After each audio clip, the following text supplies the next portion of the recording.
Hello, everyone, and welcome to the latest edition of the live dugout with Sports Today. The India versus Pakistan match in the Asia Cup. Well, it's done and dusted, but what hasn't finished is some misdemeanors or some rather cheeky, naughty, unacceptable, whichever way you want to look at it, behavior from the Pakistan camp. First off, we have to acknowledge that, we've seen plenty of footage now, visuals of Haris Rauf once again making 6-0 gestures, making gestures of a plane being shot down. We know what it is he's talking about. And of course, we'll get to the other part later. But first, Harshit, when you saw that footage, I mean, come on, let's be fair. What was it that went through your mind at that point in time? See, that's not the only footage. Interesting that that happened during the course of the match, because remember, we were trying to find reasons as to why it was the same man doing 6-0 6-0 during a practice session as well.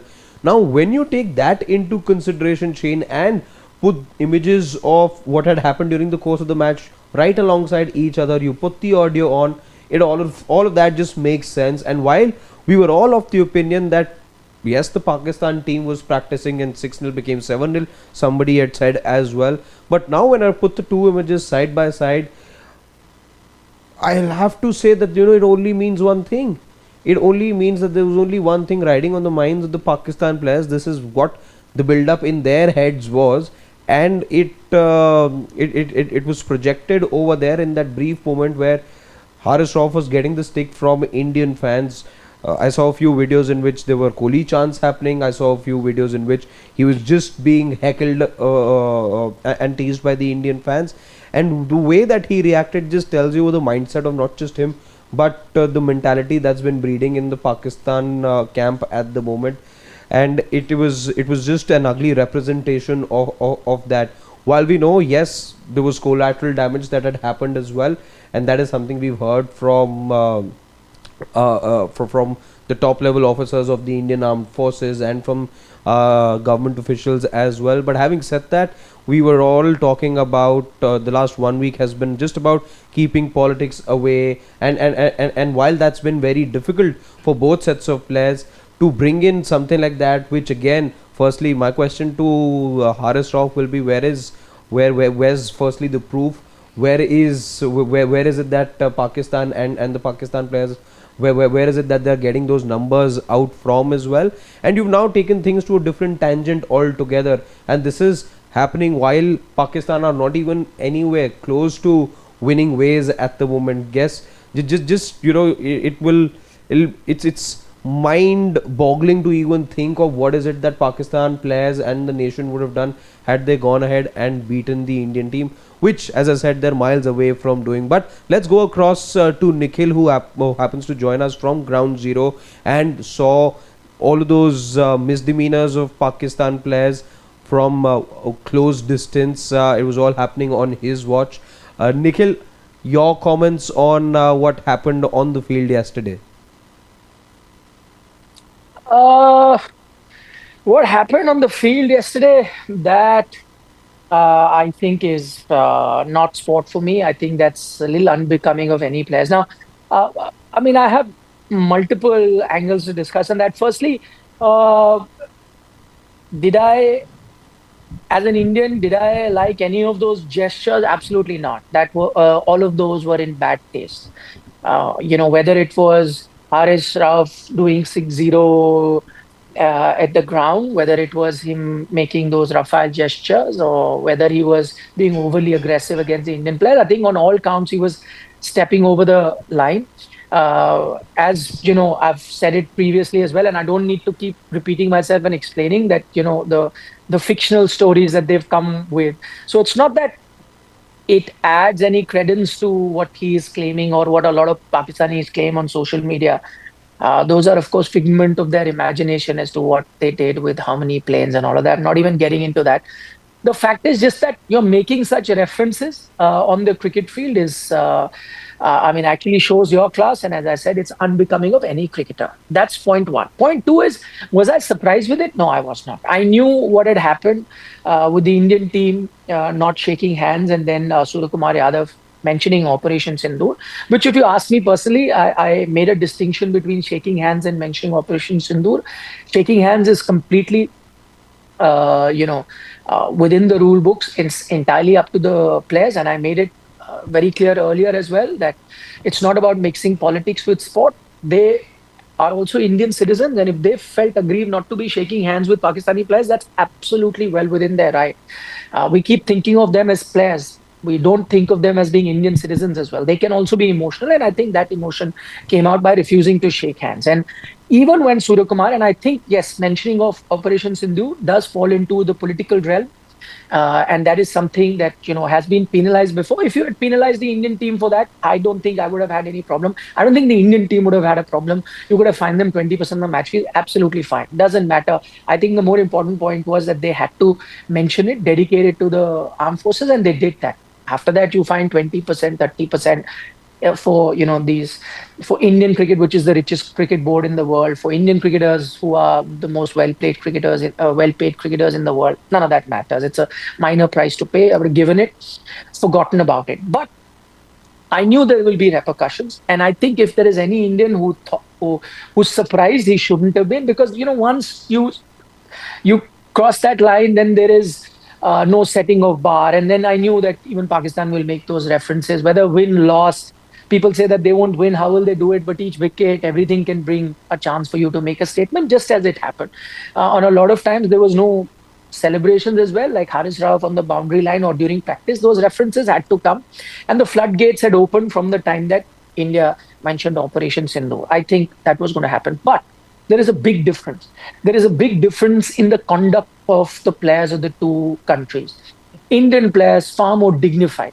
They did not mention anything to do with Pakistan or the fact that so many of their air bases were bombed and, various other things. Or now, as you see in social media, all wars that they've lost and how many 93,000 surrender, the greatest surrender. None of that, okay? They kept it dignified in the sense, refused to shake hands, and then spoke about their own armed forces and congratulated them.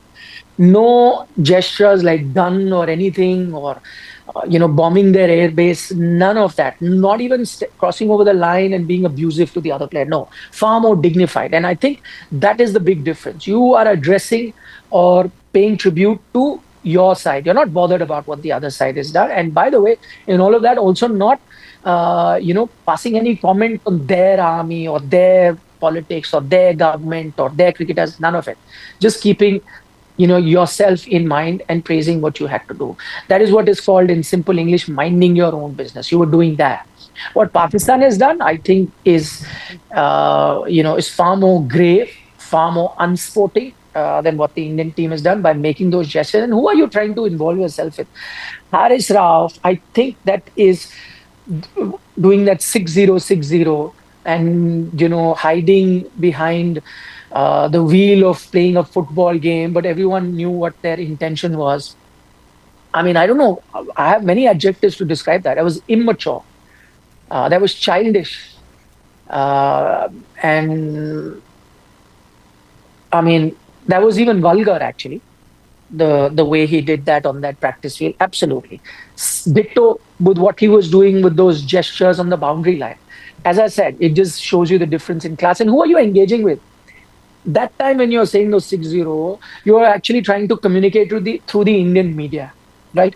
Who are you engaging with on the boundary line? With the fans. I mean, that is the difference. Because, of course, I mean, you can't be engaging with the Indian players. They're performing at a different league than you are. So I think this is the big difference between, as I said, I'm not surprised that they went this far. Probably as things go along, floodgates have opened, it could get worse going forward. But there's a big difference in how the Indian players brought that subject in a dignified way, addressed it without, speaking about the other country or offending them, vis-a-vis what Haris Rauf and Shahzada FARHAN did with their celebrations. Chin, your thoughts on the rather undignified conduct of Pakistan players, of course, being led by Haris Rauf? I think it's no surprise, but it's like a case of I have low expectations and they still somehow managed to disappoint me, right? Like I didn't expect any better. considering the build-up we had, a whole week of drama, the Pakistan cricket board, chairman and the ACC chair, Mohsin Naqvi, actually going forward and meeting the players before the match, you knew that it was a charged-up kind of an environment. So stuff like that, and of course the fact that he was trying to, get a little mouthy with the Indian openers, who then returned it in kind. Well done to them. I think that was the right way to go about things, and the best way, of course, answering on the field, because this, at the end of the day, we have to remember, this sport is just that. It's sport. It's not an act of war. It's not warfare. It's none of that. So I think the Indian players handled it as well as they could. Still disappointing that it came to that, but as I said, hardly surprising. But I think I want to go back to Nikhil on one thing, which I did find a bit surprising, is that allegedly they had the Pakistan, when they were having their press conference, the press manager, the media manager, had refused to entertain questions from Indian journalists. Can you tell us more about that? Because that's something we got from you as an input. Yes, that's true. So, firstly, you know that Pakistan did not even have press conferences ahead of the UAE game, as well as ahead of the India game. That itself was, against the spirit as well as the rules of the tournament. So that's the first thing. And then post-match, they had to come for the press conference. They came. And yeah, they didn't spell it out. It wasn't spelled out that no questions from the Indian media. But he did not go to any India. As you know, there is a media manager who stands at the podium and then he says, okay, that question, or whatever.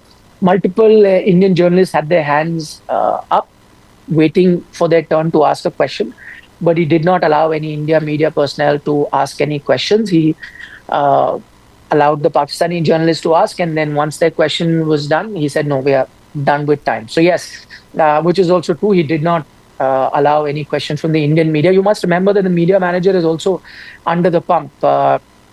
He's also being investigated for filming that Andy Poycroft discussion that happened with PCB, which was done in an area where mobile phones are prohibited. So he's under scrutiny for that.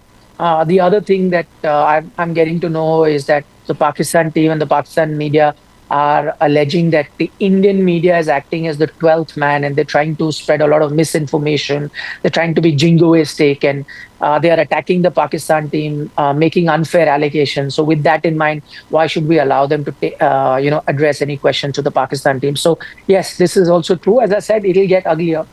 It had all started with that no handshake, and it's only going to get worse. But I must also tell you that for the India game in Abu Dhabi, they weren't any, the game versus Oman, they weren't any Pakistani journalists. But before that, when India had the press conference, there were Pakistani journalists, and they got to ask questions. And in fact, I must tell you that there was a very provocative question that was asked from a Pakistani journalist, and the Indian media manager tried to stop him because it was becoming a bit political. Suryakumar Yadav said, no problem. Let him ask the question. And he asked the question, he addressed it as well and gave answers. So there has been no, unsaid ban as such on Pakistani journalists asking questions. As I said, you take a look at the conduct of the players, take a look at the conduct of how media conferences are being conducted, so on and so forth.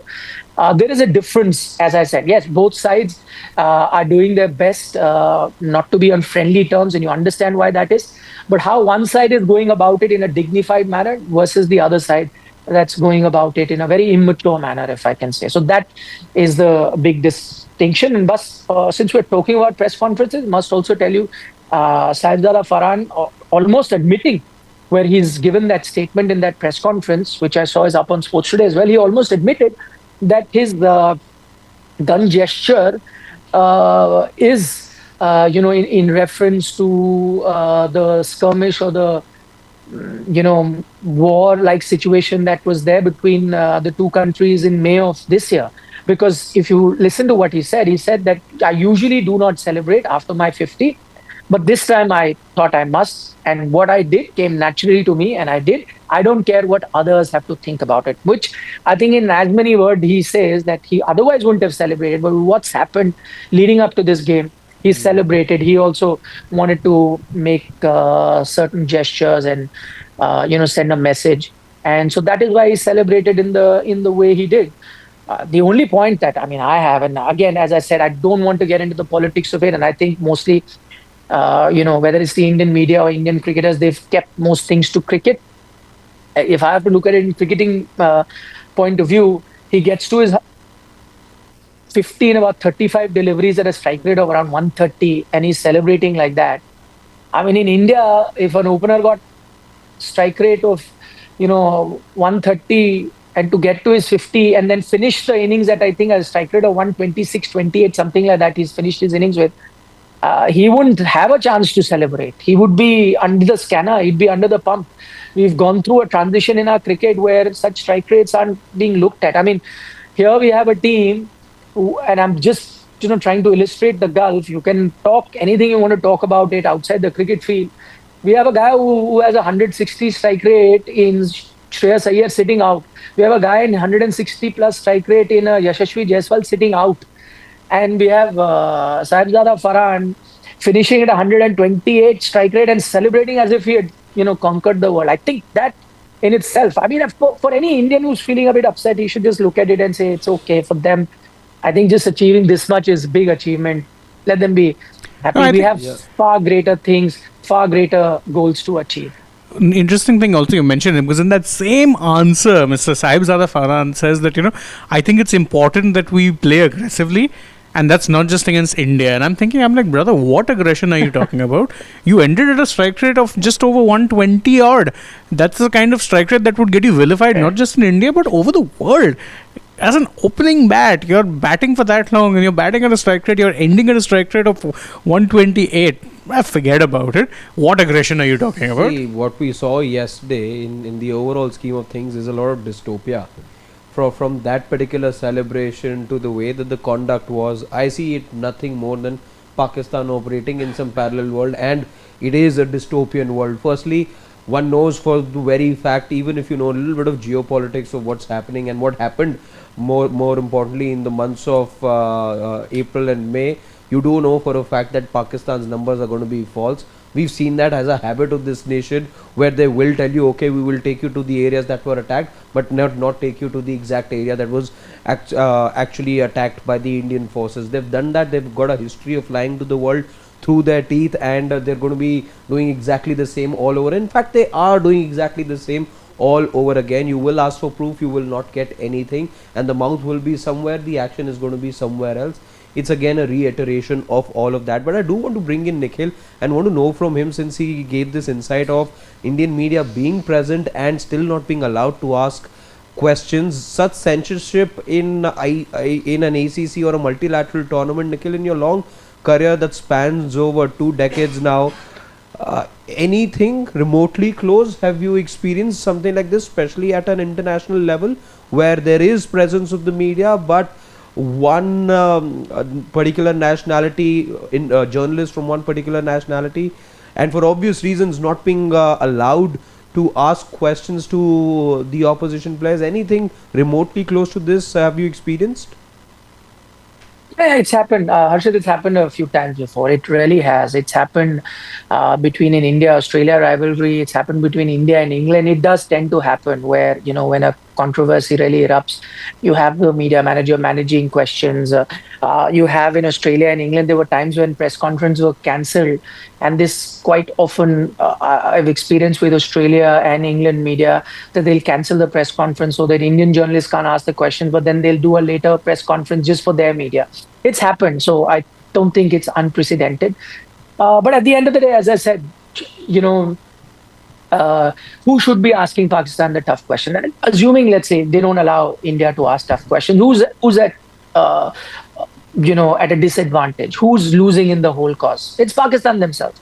In fact, if they really want to be a little bit away from pressure, they should allow Indian media to ask questions. That may just take pressure. Ideally, it's the Pakistan media that should be, asking the Pakistani team, their management, some tough questions as to what they're doing.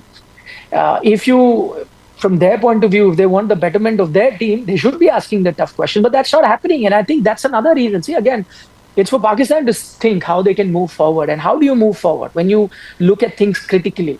And if Pakistani media is going to just pander to the egos of the players, and the media manager is going to pander to the ego of the players, and the media, their own media, will keep asking them,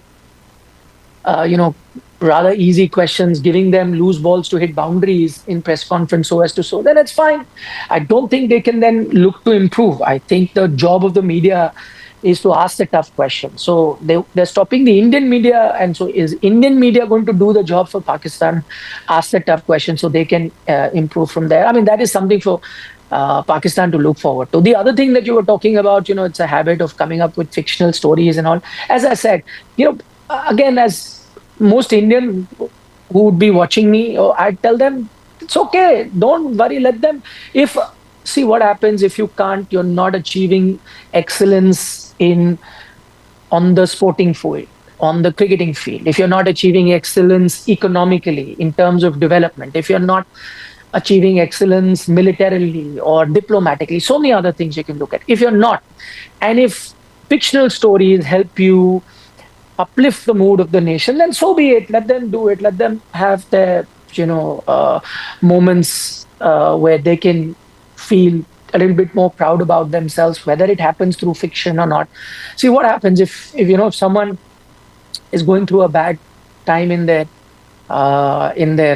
lives. What do? They think, no, sometimes you and I may have a bad day and nothing's going in our favor, or in different fronts, in a personal front or in a professional front. What do a lot of us do? We put on a film, a comedy film. We know that is fiction, but we share a laugh or two and enjoy. That at least puts us in good mood because we don't have anything concrete to celebrate at the moment. That's human nature. So if there is nothing concrete to celebrate, they'll put on a comedy film where it's told that this happened, that happened. But again, I'm not even getting into. I think we both know what's going through your mind as you give us this example. What is going through my mind? The infamous session, the live session. Sorry, which one? The World Cup celebration that we had. World Cup celebration, if you want to call it that. Yeah. So see, but that's not fiction. That was reality. It takes me to psychology. There's a thing in psychology. They say that if there's a lie that you tell yourself in your head multiple times, you almost think that that's actually the truth. I don't know what it is scientifically called, but this is, clear Pakistan. This is what Pakistan is an embodiment of since its existence. This last few weeks has again just been a reminder of what they've been over all these years. They build this lie up. They live in fiction. They live in a parallel world. They develop all this hysteria and this dystopia, and they believe that this is what is actually happening. That yes, we won such and such war. Yes, we won this and that. None of that is even remotely close to the truth. When we talk about... See, my point is, Harshit, even if that is the case, why should we be discussing them? See, it's up to them, whatever gives them happiness. If it is, concocting stories and thinking about it gives them happiness, so be it. I think what you need to look out for, what we need to look out for is like where you're moving as a nation, right? You're last 70, 75 years, you've moved forward from when we got our independence. We were sucked dry by the British, and see where we are 75 years later, right? So slowly, gradually, you built a nation where you're one of the it is the fourth largest economy, soon will be the third largest economy. You are leading in a lot of sectors like IT, and now you've got your own scientific capabilities. You're coming up with your own vaccines. You're sending missions to Mars, the cheapest to Moon, so on and so forth. So many things that you're coming up with, and cricketing, sporting wise, you're winning Olympic medals, gold medalists is what you're producing, and not just a stray one, but consistently in cricket, you're the top team, the top dog in international. There's so plenty to look forward to. So I don't grudge them their happiness. If as I said, watching a comedy film or coming up with stories give you the happiness, so be it. I only like to discuss about cricket and share, how far ahead we are and what they're doing in terms of their behavior on the cricket field, which was wrong, and that needs to be called out. And that's exactly what we need to do. After that, you keep yourself happy with whatever stories, because a win against India, I don't think they're going to see in the near future. I used to keep saying, I was thinking to myself yesterday that I used to keep saying that, listen, 9 times out of 10, make India and Pakistan play. India should win. The one day it'll lose is when India really has a bad day. Guess what? India had a bad day yesterday. The number one strike bowler, Bumrah, didn't have a great day. Yeah. Kuldeep, who's like so good against Pakistan, always the match winner, he had a bad day. One thing that made India so much better than Pakistan on most days was the difference in fielding. That was bad. Everything. They had a bad day, and yet they found a way to win that encounter. So I don't know. They need to have a doubly bad day or for them to lose. Otherwise, not happening. I think you'll need a disaster class at this point in time for India to suffer Yeah. that loss. Asian heavyweights. This just takes me to the next question then that I have for the two of you. We've used often reference to India and Pakistan as the Asian heavyweights, and that's been the terminology used in Asia Cup quite often. It's also the terminology used quite often when you talk about ICC tournaments as well. While India is a dead cert Asian heavyweight, who's the other one? Is there an Asian heavyweight that we're looking at? Because Pakistan's clearly not one of those. No, I don't think they count anymore. And sadly, I think this partly down to the fault of other nations, including Pakistan. Partly also due to the fact that India at this point are so far ahead of the curve that I don't think other nations have come close to catching up. The only realistic competition, and I'm talking world cricket here, I would say are South Africa, Australia. Maybe in England, New Zealand on some days, but the other two nations, I'll put them with the obvious caveat that theirs is only some days. Australia, South Africa are really the only teams I think who could potentially beat India on a given day. Pakistan at this point in time, they're nowhere. And in fact, I know we talk a lot about, there's always been this talk, particularly in Asia Cup, since this new format got introduced of India-Pakistan final, India-Pakistan final. We've not had an India-Pakistan final for two. And quite frankly, I do not see an India-Pakistan final coming up in this Asia Cup either. What do you think? Yeah, I think I am with you. It doesn't look like, especially how Bangladesh have shaped up in this tournament. Sri Lanka have also looked good, just that they had a bad day. I felt One bad day. one bad day where they just sort of looked rattled against Bangladesh and just lost the plot over there. But otherwise, as far as how the group stage games went by, Sri Lanka were looking very good, and I won't be surprised if the Sri Lankan team and the Bangladesh team also end up beating Pakistan, because of the four teams that I see in the Super Fours, I'll place Pakistan right at the bottom. That is where they are as well at the moment, I feel. But that's also because two teams haven't, we haven't seen the other two teams have a game against them yet. Net run rate, I think Pakistan are right at the bottom as things stand. And this is where I will place them as well going forward, because I don't see them matching up with even a Bangladesh or a Sri Lanka at the moment. How is it that you see those two games going ahead, Nikhil? How is it that you see them weighing against Pakistan? It's best that none of us say anything about who's the next team after India, because this tournament's actually embarrassed, Exactly. I think, every cricket expert that you can think of. The tournament started with Afghanistan as being the next team after India. They are knocked out. Then it went to Sri Lanka being the next team after India. They suffered a loss to Bangladesh. Now, Bangladesh is supposedly that second team. Who knows? Pakistan goes ahead and beats them, and then Pakistan becomes the second team. So I think that musical chair continues. But one thing that you can clearly establish from all of this is that India are the number one team. That's undisputed. They are still the only undefeated team in the tournament. I think it'll take a lot for any team to be beating them at the moment. I'd be very surprised if they don't make the final. I think 90%, 90 or almost 100%, I'd say India should make the final. Yes, a one-off final, things can happen on a tricky day. You could end up losing in the T20 format. That always happens. But even if India were to lose, that'd be a massive surprise for me if they were to lose the final. So India, I think, clear cut should make the final. The second team is, again, it's very tricky. I'm liking Bangladesh. I think Mahdi Hassan Mustap is someone that I'm always a fan of. Traditional off spinner, doing very well. Last of his tribe, still fighting hard. Then you've got Mustafizur in good form, picked up 3 wickets in the last game. He has played at the highest level, has played IPL. Good enough to be a match winner on his given day. Lipton Das, with the experience that he brings, top batter, and my favorite in that team is Hridoy. He's an outstanding bat. So I think you've got plenty of match winners there in the Bangladesh team. For Sri Lanka, again, big fan. The one player I just absolutely love watching, Pathun Nisanka. amazing. Then the two Kusals that they have in Kusal Mendes as well as Kusal Pereira, both of them very, very good. Their bowling lineup, I know Tusara didn't have a great day the other day, but again, I think one of the better T20 bowlers that you have in the world. Hasaranga, an experienced camper, can really turn it on. Villalage is there, had an off day last time, but he can do the job. So so many match winners there in the Sri Lankan side as well. So it's really tough for me. But if I had to hazard a guess, looking at the experience, looking at the temperament, looking at the form, the conditions, I, I may have to go with Sri Lanka as the team that I think can reach the final. I know they've suffered a loss against Bangladesh, but I may have to pick them. I have a feeling they could join India in the final, but you never know. These three teams, it could be very close between them who joins India in the finals. Absolutely. I think the as I was saying that who the second best team is, I think that mental, as it were, is kind of up for grabs.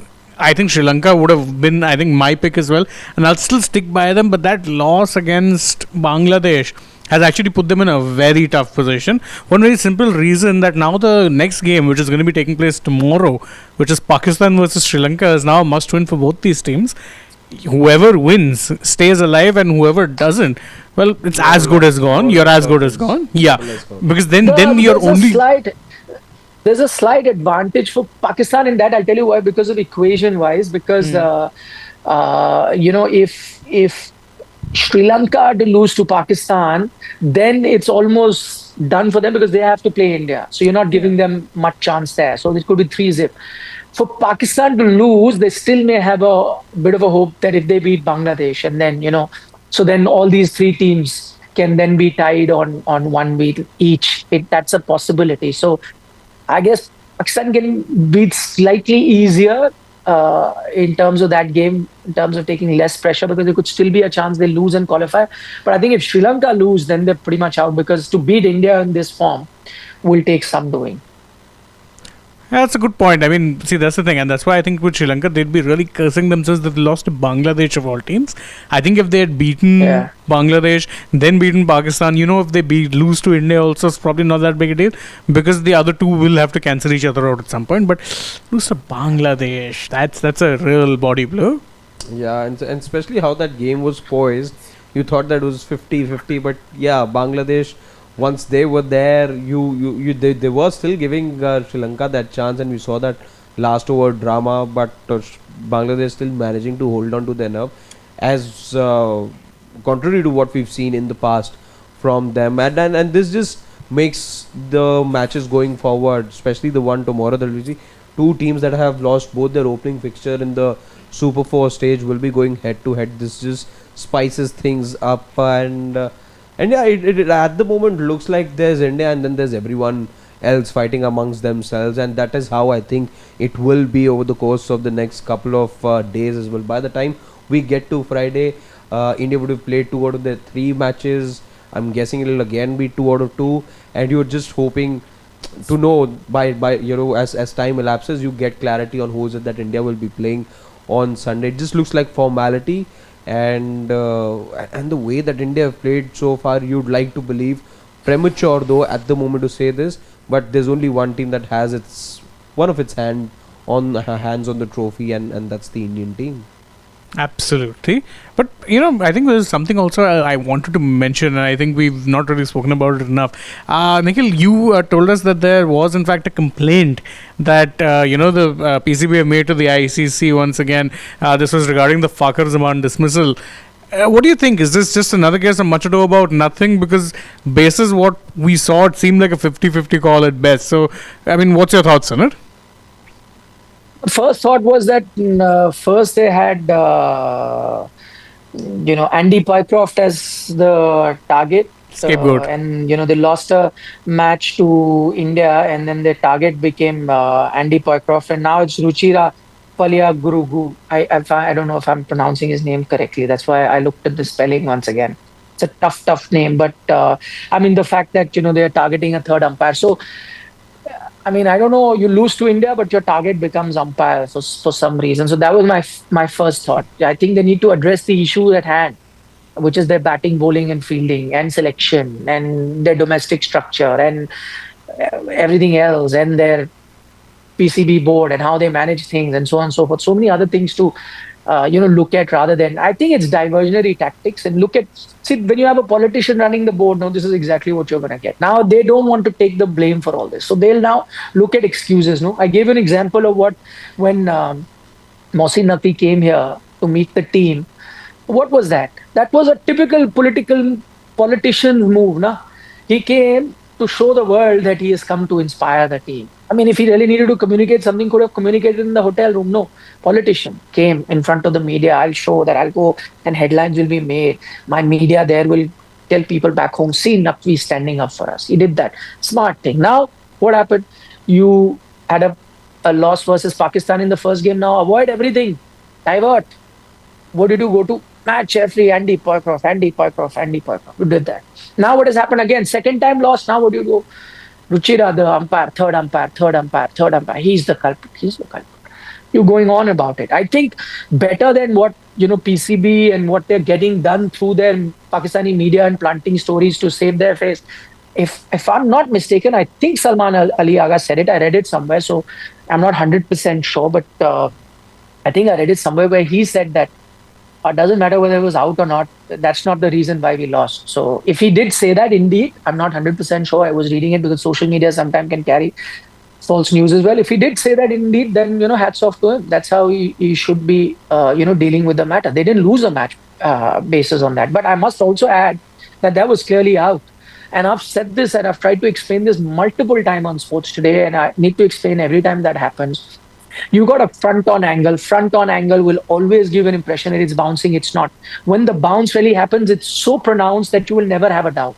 Whenever it's doubtful like that, it's landing in the glove. The glove is below.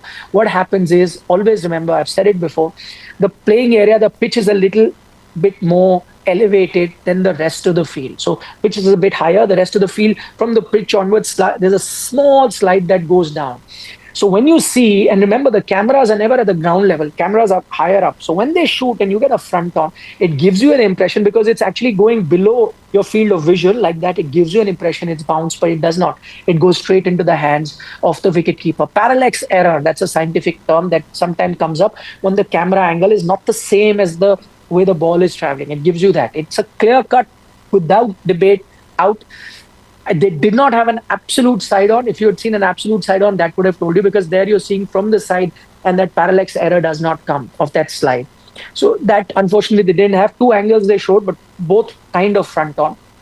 But that's absolutely out. Third umpire bang on with it. Those are just my 2 bits to explain what really happened in that catch. And again, overall, right decision was made, and that's not the reason why they've lost. If catches were the thing here and there, if India had held on to their catches, game would have been done in 15 overs. Tata bye-bye. They would have gone home a bit early. Right. Although Shivam tells us that you've got some TV commitments now, Nikhil. So Yes. thank you very much, as always, for giving us your time, and we'll catch up with you again. Take care, guys. Bye-bye. Bye-bye. So what we can do now, I think, is also get to hear from our family members. Sure Let's enough. check out what it is that they have to say. I'm sure there's going to be a lot of opinions on this particular entire thing. Ashish Dhar says that Sky avoided the rivalry statement in the middle of Asia Cup. No, I don't think so. I don't think what he said was entirely wrong. So avoiding it would have done what precisely? He was right in what he said, and he wasn't trying to stoke a fire. What he said, and he said this, was that it's a rivalry only if it's close. He's saying it's not really close, and he's not wrong. 12-3 in 15 matches. 100% spot on with that. If it's a rivalry, it's there's only 2 ways of calling it a rivalry: a one-sided rivalry or a skewed rivalry. There's no other way. Absolutely. Amit says that it seems unfair that Pakistan can skip the press conferences without facing any repercussions. Incidents of this nature should not require lengthy investigations, and fines ought to be imposed almost immediately. Amit, we have to remember who the head of the ACC is. So, basis this, the head of the ACC will be given, or rather the chairman of the ACC will give the head of the ACC a gold medal, like that Obama meme. It's going to be that happening. So rest assured, there's a reason why they've not gotten fined, and it's a pretty obvious one. I think I agree. However, I do agree with what Amit says as well. But that's the nature of this Asian Cricket Council as well. So many members, so few full member nations, so many associate member nations, this whole changing or rotational presidency as well. All of that, just makes it a bit of a mockery at times. Agreed. Mayur says that please do not forget the 2017 Champions Trophy final at the Oval.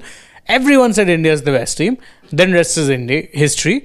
Did India crumble because of the Oval pitch? Please comment. No, I think, see, you have to remember also, Mayur, and this is something I think with the benefit of hindsight, a lot of us have figured out, is that 2017 to 19 team were heavily dependent on a top three. Yeah. You didn't have a fixed four. In fact, you had a fixed four, and just before the World Cup, you chose to tinker with that fixed four in Amate Rayudu, and then again, what happened was that you ended up getting bitten because of it. So, I think, see, that team was always susceptible to a collapse if the top three didn't fire. And that's exactly what happened on that day. I don't think the pitch really had all that much to do. If you remember, Hardik Pandya had a very enterprising counter-attacking innings later on. Jadeja also was playing a few blows. Unfortunate for that run out, but it is what it is. So, I don't think it was just the pitch. I think they had to negate the early movement, and you would have probably been okay. Remember, that was the same match where FARHAN got a century also. And you've got to admit the fact that, led by Mohammad Amir, Pakistan were good on the day. They held on to the nerve. See, Virat Kohli's catch getting dropped is often match changing, and that match changing result more often than not is going to favor the Indian team. However, wasn't to be the case that day. Look what happened the following delivery. The team, the bowler over there, Mohammad Amir, was able to put that thought aside, and that's what you do.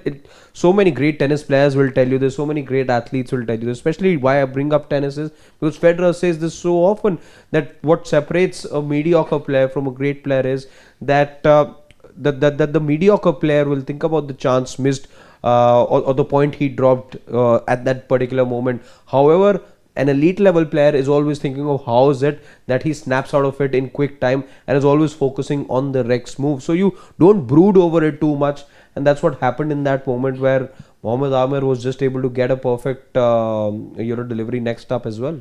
Absolutely. Shubham Garg now says, just feel that this Abhishek innings will have the same effect on Pakistan which Virat Kohli's 183 had on them.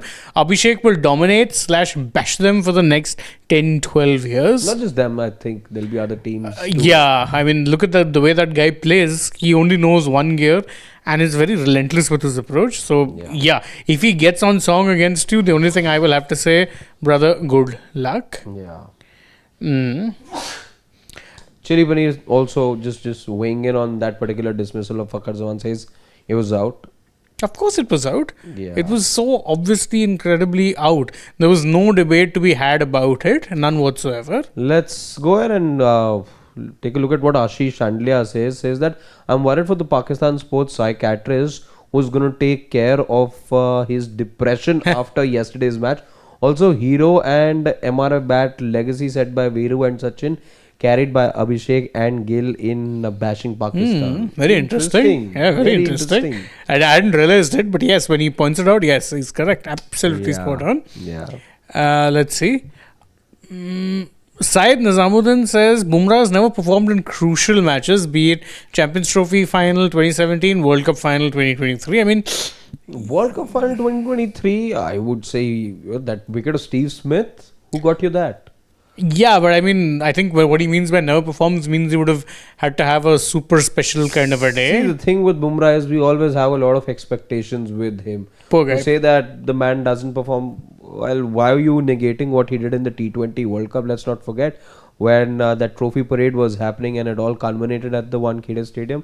It took a reminder, while if you ask me, you didn't need a reminder from Virat Kohli, but Virat Kohli said there was one man who was always getting us back in the contest every time that we needed a way back into the contest, and that was Jasprit Bumrah. Look at the way that he bowled right through that World Cup winning campaign of 2024. So you really cannot be taking that away from Jasprit Bumrah. How can you forget the fact that it was against Pakistan only that he got that wicket of Rizwan? Otherwise, things were going in favor of Pakistan, and we know that.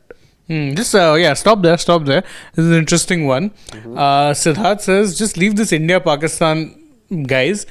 Tell your favorite to win the Ballon d'Or and whom would you give it to personally? It's an interesting one. The ceremony is tonight, if memory serves me right. Is it? Yeah.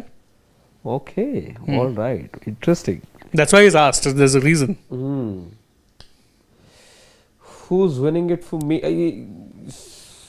I have a very obvious name. Who's that? Usman Dembele. So obvious. Has to be him. Yeah, I'm just taking into consideration the fact that he won the Champions League as well. The treble. Yeah, Lest we forget. and he won the treble. There was also shouts being made about Mo Salah as well, but again, nothing that he did in terms of Oh, he had a great season. but internationally, Internationally, nothing. Also, Nothing I can see really. the advantage PSG have is that they won the treble.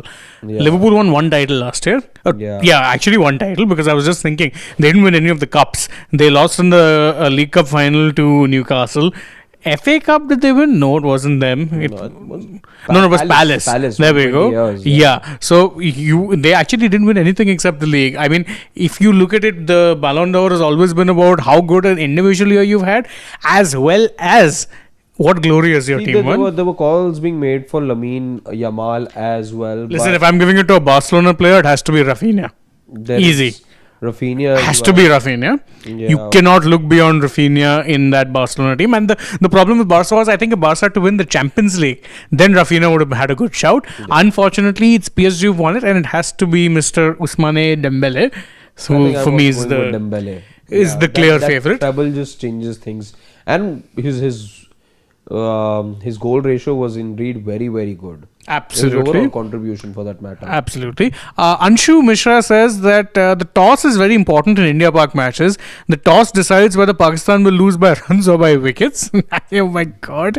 That's a good one. And tell me something about the Ballon d'Or. Is it as big as the Grammys for music? I mean, it's a tougher comparison to make, but let's put it this way. It is the one individual award which matters in a team sport. The one individual award which everyone looks forward to.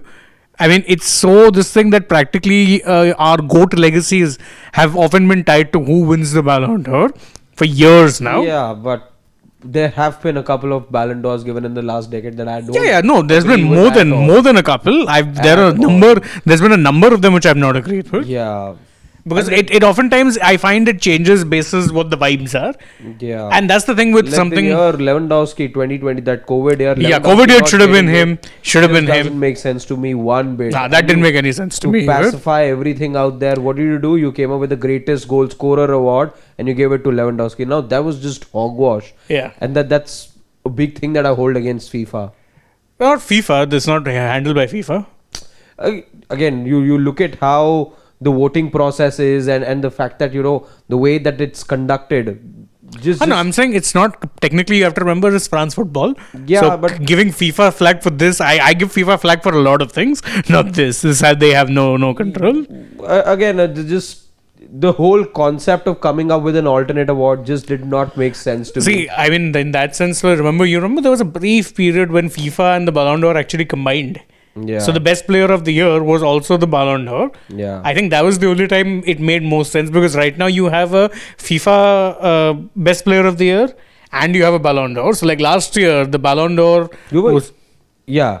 the Ballon d'Or was won by Rodri, but the FIFA best player went to Vinny. Yeah. So it often just leads to most things. Of course, Ballon d'Or, the legacy of that award makes it more important than the FIFA thing. But yeah, I mean, so the voting process at times does, I feel, tend to go on vibes.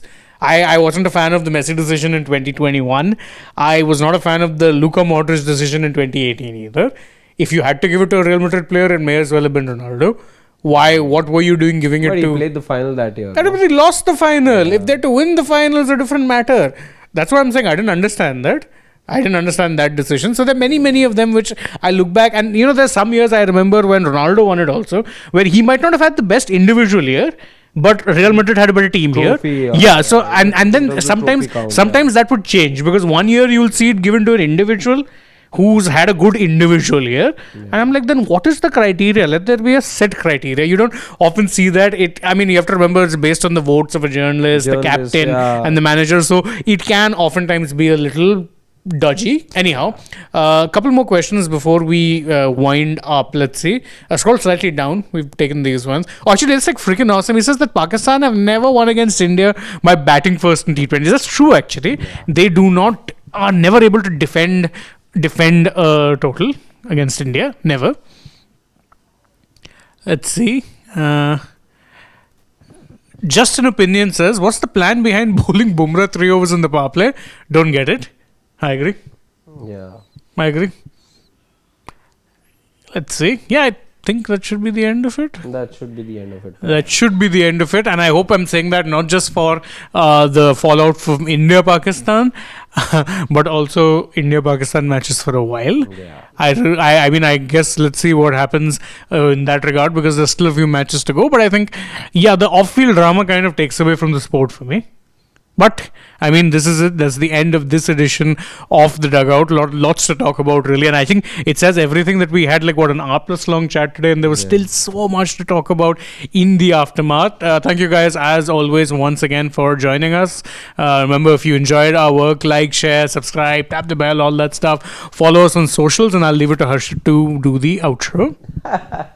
Good night, guys. Take care. Nandri, Shubhratri, Shabba Khair. Eat your vegetables. And don't trouble your mother. Bye bye. And Don't subscribe. forget to subscribe.